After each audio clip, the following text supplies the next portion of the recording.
इस्तीफ़ा शायद मैं उनसे पहले देना चाह रहा था, जब उनके इस्तीफ़े मुज़ाहिर अली अकबर नकवी साहब का और एजाजुल एहसन साहब का आया। सिस्टम इतना चोक हो गया हुआ था हमारा, जिस तरह ख़ास तौर पे हाई कोर्ट चलाया जा रहा था। मेरे बच्चे समटाइम्स लिविंग में बैठे हुए मुझे कहते थे कि बाबा ये क्या हो रहा है, आप उसको जस्टिफाई नहीं कर पा सकते। सरगोदा के जज साहब ने कहा कि मेरी फैमिली को क्वेश्चनर्स भेजे जाते हैं हमारे बारे में। बिल्कुल अप्रोच किया जाता है। मैं शुगर का केस सुन रहा था, one of the tycoon of sugar mills, उन्होंने मेरी वालदा को फ़ोन करवाए, मेरे छोटे भाई को फ़ोन करवाए। हमारा सोशल फैब्रिक जो है ना इस कौम का, वो इतना ख़राब हो गया है कि नोबडी बिलीव्स इन मेरिट। मेरा ख्याल है कि ये जो 6 जजेस ने जिन्होंने ये ख़त लिखा है, आज वो बाहर निकलेंगे, they will be well of, उनके पास केसेस भी होंगे, उनकी प्रैक्टिस चलेगी।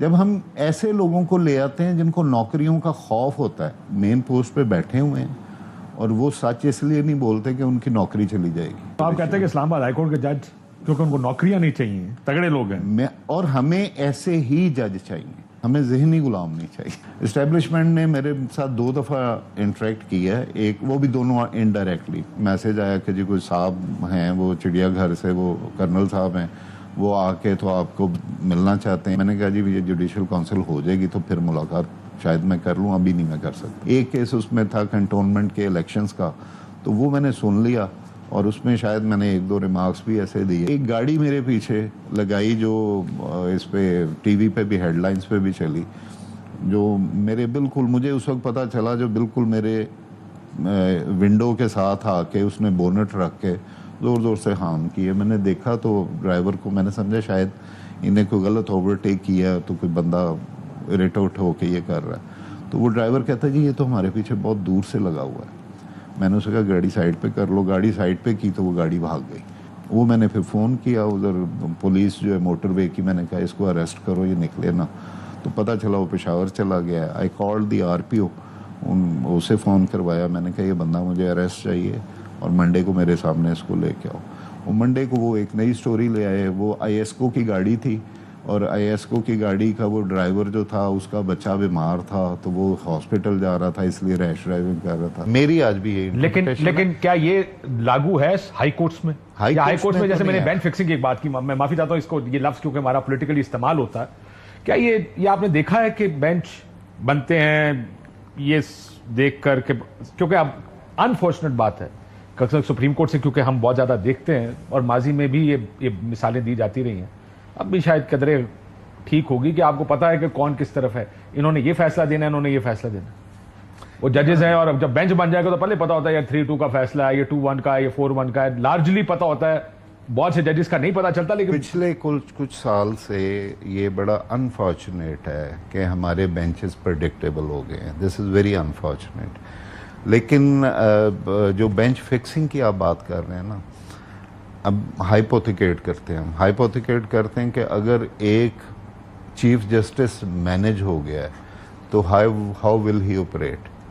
सारे के सारे जज का साथ उसके मिलना ज़रूरी नहीं है, उसको 3 से 4 जजेस चाहिए 5 मेंबर बेंच बनाने के लिए उसमें, और उसमें 5 मेंबर बेंच में भी 2-3 अगर उसके डोमिनेटिंग होंगे तो he can get desired. This is the loop hole. I am not saying कि ये चीफ जस्टिस किसी ने किया है, आई एम टेलिंग यू कि this is the potential in the system कि अगर एक चीफ जस्टिस मैनेज हो जाता है तो वो अपनी मर्जी के 3-4 जज जो हैं वो बनाएगा, उनके सामने लगाएगा, डिज़ायर्ड रिजल्ट ले लेगा।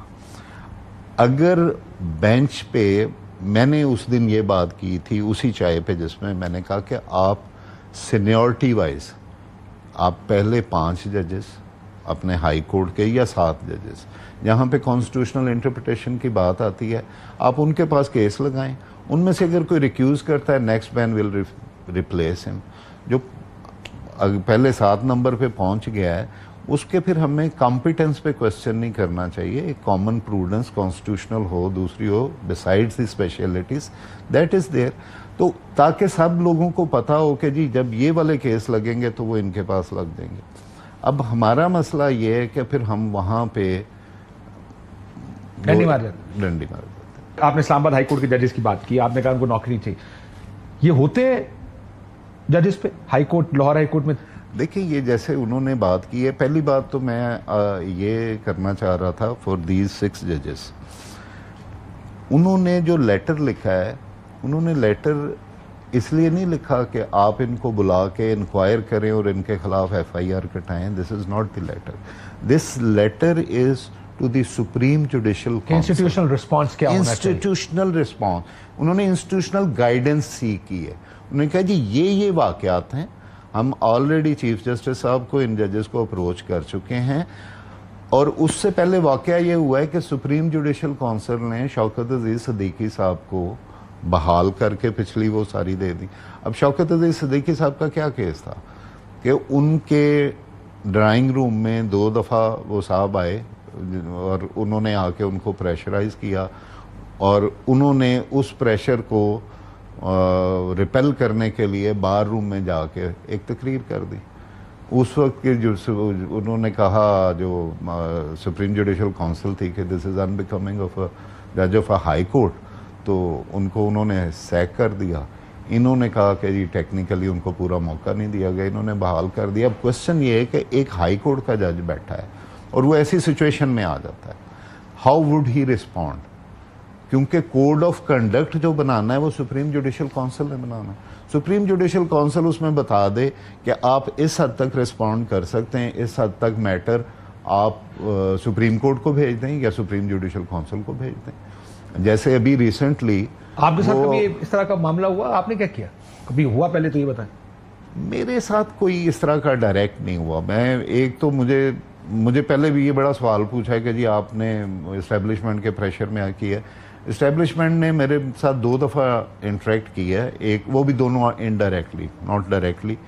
जब मेरी कॉन्फर्मेशन थी तो मुझे एक मैसेज आया कि जी कोई साहब हैं, वो चिड़ियाघर से, वो कर्नल साहब हैं, वो आके तो आपको मिलना चाहते हैं, is very happy with your report and everything. मैंने कहा जी ये जुडिशियल काउंसिल हो जाएगी तो फिर मुलाकात शायद मैं कर लूँ, अभी नहीं मैं कर सकता। उसके बाद ना कभी उन्होंने दोबारा मैसेज भेजा ना आए।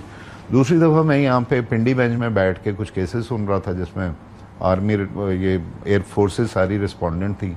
एक केस उसमें था कंटोनमेंट के इलेक्शंस का, तो वो मैंने सुन लिया और उसमें शायद मैंने 1-2 रिमार्क्स भी ऐसे दिए कि सेक्रेटरी डिफेंस जो है उसको ये करना चाहिए, अगर ये रिस्पांस नहीं आता तो he will have to appear before the court. ये तो बैकग्राउंड थी जो मुझे समझ आती।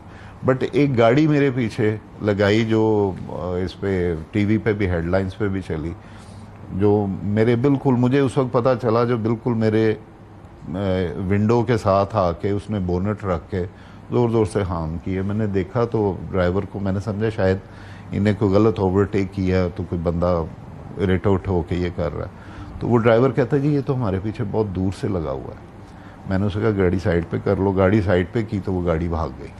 उतनी देर में पीछे से एक गाड़ी आके रुकी, उसमें कोई जर्नलिस्ट बैठे हुए थे, उन्होंने वीडियो सारी बनाई हुई थी। उसने कहा सर ये तो 0 पॉइंट से आपके पीछे लगे हुए हैं। और वो मैंने फिर फ़ोन किया उधर पुलिस जो है मोटरवे की, मैंने कहा इसको अरेस्ट करो, ये निकले ना। तो पता चला वो पेशावर चला गया। आई कॉल्ड दी RPO, उसे फ़ोन करवाया। मैंने कहा ये बंदा मुझे अरेस्ट चाहिए और मंडे को मेरे सामने इसको लेके आओ। वो मंडे को वो एक नई स्टोरी ले आए। वो ISCO की गाड़ी थी और ISCO की गाड़ी का वो ड्राइवर जो था उसका बच्चा बीमार था, तो वो हॉस्पिटल जा रहा था, इसलिए रैश ड्राइविंग कर रहा था। This was the excuse. उसका बयान भी उन्होंने वीडियो रिकॉर्ड किया हुआ।